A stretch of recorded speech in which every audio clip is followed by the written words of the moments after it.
өнөөдөр хичээл бол вектор дээр үйлдэл. Векторын талаар хичээл байна. За вектор гэдэг нь бол юу юм бэ гэхээр ямар нэгэн чиглэлтэй хэмжигдэхүүн. За тэгвэл ийм чиглэлтэй ямар хэмжигдэхүүн байх юм бэ? Тэр бол хурд байдаг. За тэгээд хөгжлийн хүчний чиглэл хаашаа ямар чиглэлтэй байх вэ? За энэ дээрээс ахвал скалар хэмжигдэхүүн гэж байдаг. За скалар хэмжигдэхүүн бол зөвхөн тоо утгатай хэмжигдэхүүн байдаг. За вектор хэмжигдэхүүний үндсээс өмнө бид векторын чиглэлийг тодорхойлдог. Хаашаа ямар чиглэлтэй байх вэ гэдэг. Тийм учраас бид координат систем хэрэглэдэг.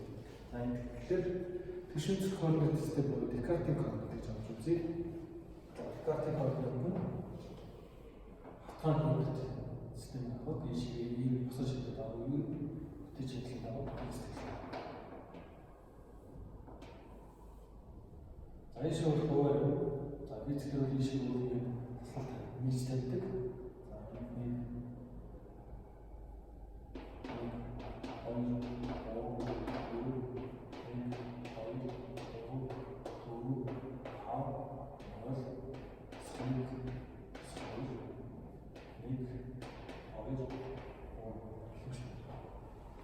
за энэ дээр ямар нэгэн АЦ байна.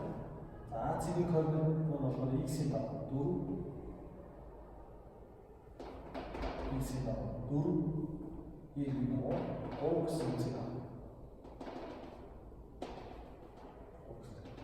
За ингэж x-ийн координат системээр тодорхойлж байгаа энэ систем нь болохоор Декартийн координат гэдэг. Харин төлөвийн координат гэж бас ойлгодог. За төлөвийн координат нь юу гэдэг вэ гэхээр төлөвийн координат энэ АЦ-ийг өөр АЦ-ийг юу гэхээр радиус вектор болон өнцгөр тодорхойлдог. Энэ samozřejmě акс вектор энэ хавцах өнцгөөс.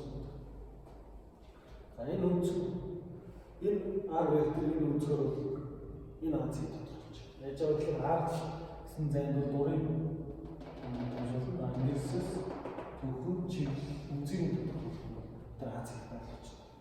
X тэгэхээр ямар төдөө үнцэд хавцуулах бол энэ АЦ-ийг нь багтаах. Гэхдээ энэ төдөө үнцэд бол сонгож авах нь одоо чиний L радиусын бодож байгаа. Энэ 2 3 4 5 6 7 8 гэж дурын зайд гэж бодлоо. Зөвхөн энэ зайд гэхэд энэ АЦ-ийг байна. Тэгвэл АЦ-ийн координат энэ үеийг гэдэг нь Декартийн координат болно. За энэ АЦ-ийг болохоор энэ R гэсэн вектор төлөв координат. Өөрийн хэмжээгээр бид одоо энэ цэгийг хаана тодорхойлж болдог. За тэгвэл эндээс жишээ авах юм бол энэ R векторыг хэд юм бэ гэж. За эндээс бол бидний мэдэх юм амархан фигурын юм сонгож байна.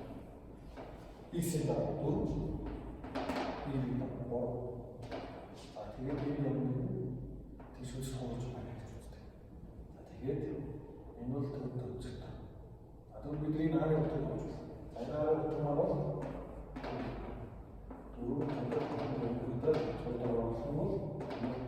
5. За түүний үнцэг гэдэг нь үнцгийн эсрэг уршиг тавьдаг. 3-ыг үнцгийн насан тавьдаг байна. Нөгөө уршиг хаас.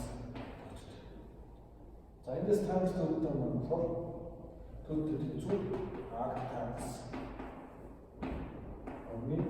За энэ үнцэд бол бид нар бодож байгаа. За энэ бол төлөвийн координат.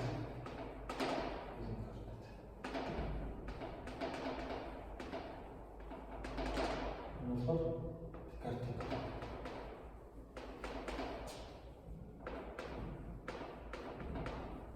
За дурын тохиолдол бид нар ажил координат системийг ашиглаж байна.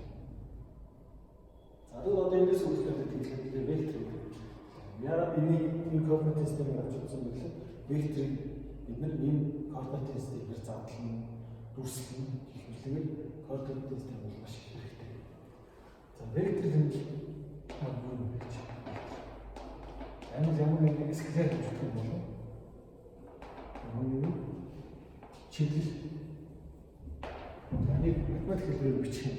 Ямар нэгэн вектор скалар вектор тоогоо өчигдөр үеийн чиглэл гэж байна. дүрслэх юм бол вектор маань ямар нэгэн вектор гэж байна. Хэмжигдэх нь тоо тоо энэ урт уртуул хайшиж байж болно.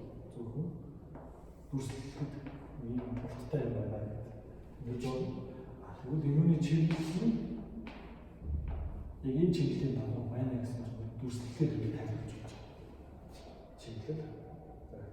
За бид нар энэ скалар хэмжигдэх болохоор өмнө нь үзчихсэн мэдээний бидний 102 за эсвэл 10 кг-аас ачаа за масс гэж үзэх юм бол ямар ч чиглэлгүй байгаа учраас скалар хэмжигдэх.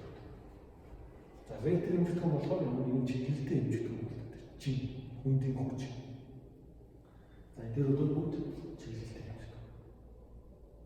За тэгвэл энэ дээрс хэдүүлээ векторыг нэмж үзье. Вектор нэмэх хэлээс.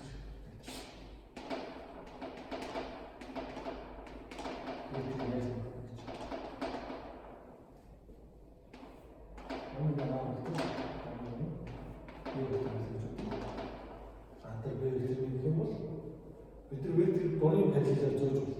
Борын параллелаар зөөж. Гэхдээ энэ А векторын тусгай Б векторын ихэнх хавьд болно. Энэ жолтой энэ Б вектор бол борын параллелаар зөөж болно. За эндээс харах юм бол борын параллелаар зөөж юу болох вэ? За тэгвэл эндээс нэг эхлэлтэй нэг төсөлтэй болох үдээс эхлээс төсөлтийг гэдэг үг.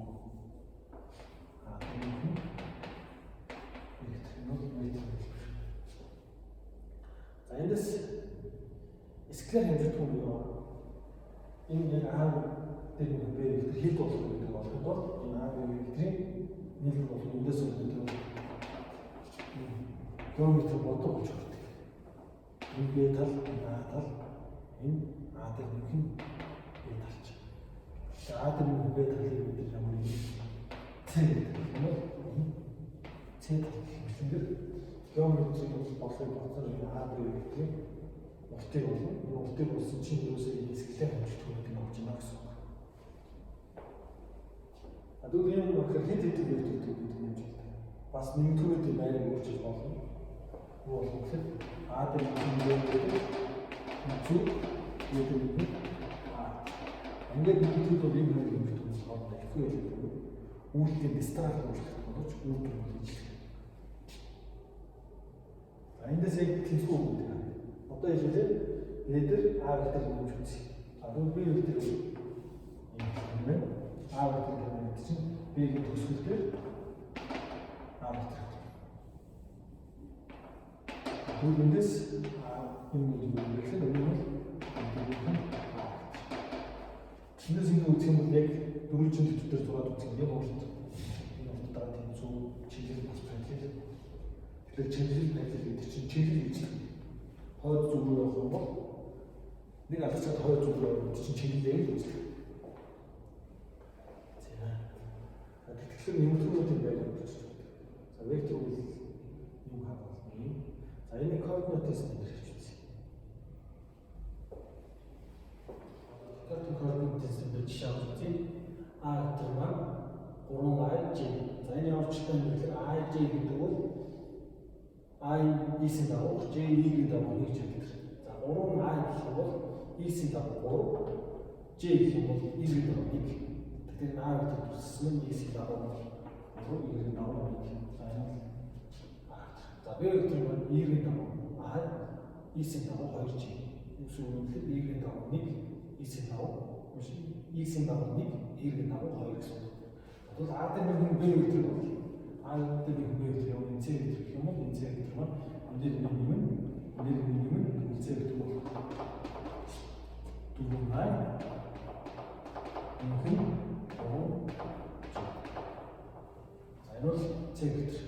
За энэ c векторын төлөв тоо скалар хэмжигдэх юм бол юу маань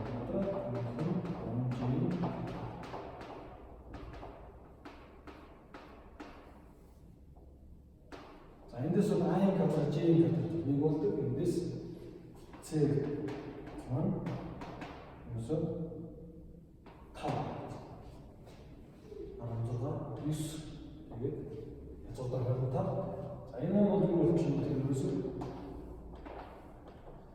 X-ийн дагуу 4, Y-ийн дагуу 3 гэсэн төшөөс болж байна. Тэгээд энэ тал нь 5 болж байна. За эндээс чиглэлийг болгоо. Чиглэлийг болгох гэдэг нь өдөр бол үнцгийг болж байна. Эндээс чиглэлийг болгох тавс үлдэх үнцгийн эсрэг харьцах нь бас гэдэг. Өдөр үнцэг амс энд одоо биш юм. Үнцэг харах хэрэгтэй. За энэ үйлдэл маань юу болж байгаа вэ? Бид чиглэлийг болж байна. Тоо хэмжээ том болж байна. Тэгээд вектор хэлбэр болж байна гэсэн. За дүрслэн үйлдэл юм бол вектор дээр B векторыг параллелаар гэж. За векторыг бол параллелаар зөвлөд бол ямар нэгэн өөрчлөлтгүй. Тийм учраас B векторыг шийдэх юм бол нэрийн шилжиж тэгэхээр координатээс төсөв үйлдэл хацсан вектор бол нийт вектороор нийт векторыг өдөрцөө гэсэн. За ингээд ингээс нэг исэм 4 исэм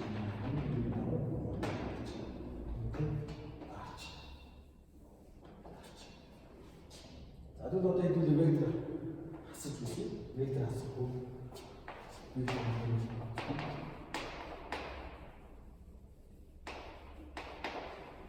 вектор ялгуурын үзэл бол бид нар ямар нэг хасах үйлс гэж байхгүй хасах тоо байгаа гэж санаж. За тэгвэл 3-аас хасах нь тэгэхээр өөртөө нэг хасах гэж энэ дөрөв сотосон байж. За тэгвэл яг энэтэй ажиллах бас хасах нь гэдэг юм. Тэгээд хасах үйлдэл гэж байна. Янд ямар ч өөрчлөлт байхгүй. За тэгвэл эндээс вектор бол хасхаа вектор гэж юм гэж. Хасхаа вектор бол эсрэг чиглэлийн вектор хасхаа вектор гэж. За тэгвэл яг энэ үйлдэл энэ вектор гэж. Вектор. За тэгвэл вектор нь юм вектор гэж. Тэгвэл би юу болох вэ? Энэ юм энэ болох юм бол тэгээд вектор тавья. Хасах вектор. Хасах вектор гэдэг нь энэ векторыг хасах вектор. Хасах вектор маань энэ ингэж орж ирнэ. Тэгэхээр нэг юм ихлээс хаваад нэг төсөл бүртгэх. Вектор гэж байна. За координат систем төсөл. Апple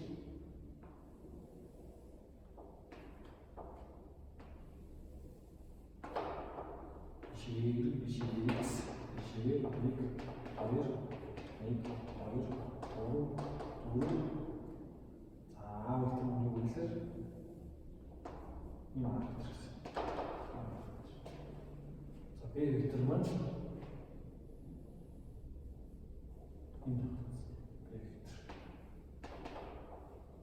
эндээс үзэх юм бол би хасах вектор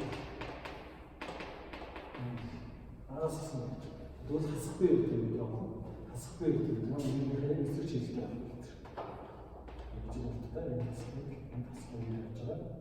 Энэ хасахгүй вектор. Одоо векторын төсвөл дээр B векторыг хасахгүй векторыг ихлийг тавиад параллелээр зов.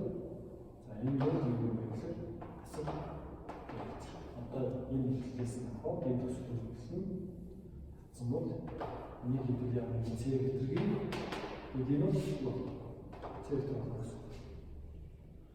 За байгуулалтын маань үзэх юм бол нэг вектор задлал вектор маань x-ийн дагуу 3 y-ийн дагуу G гэсэн вектор. Тэгвэл B вектор нь тэгэхээр B бол x-ийн дагуу байгуулж байгаа y-ийн дагуу 2 юм хийж. За тэгвэл эндээс бид хасахгүй вектор бол бид вектор дөрвөн тоо өгч байгаа. Хасны тоо өгч юм бол хасахгүй вектор бол хасах гэж. За энэ хасмууд ерөөсөө x-ийн y-ийн дагуу 2 буюу энэ таач. Одоо энэ дээр энийг нэмий. Тэгэхээр юу? Тэгэхээр ерөөсөө энэ асуулт өгөө. Эндээс нөгөө хай энэ хоёрч энэ асуулт хоёр хамтдаа санал. Энэ хоёр хооронд уулзч тэгэхээр энэ хүмүүс гэсэн зүйл оо хай юу зүйл ихсэн дагуу энэтэй яаж таач. За ингэж явах гэхээр вэтрийг нэмж хасдаг. За байгаль нагаар хийдэг. Үнцэг болдог. За тэгээд ерөнхийдөө бид эсгэлэр хэмжигдүү вэтрийг хэмжигдүүлсэн ялгаад гаргаж ирлээ. Вэтрийг бол бид нар параллелээр зөвлөж болдог. За параллелээр зөвлөх юм гэхээр эхлээд бас энэ төсөлийг дог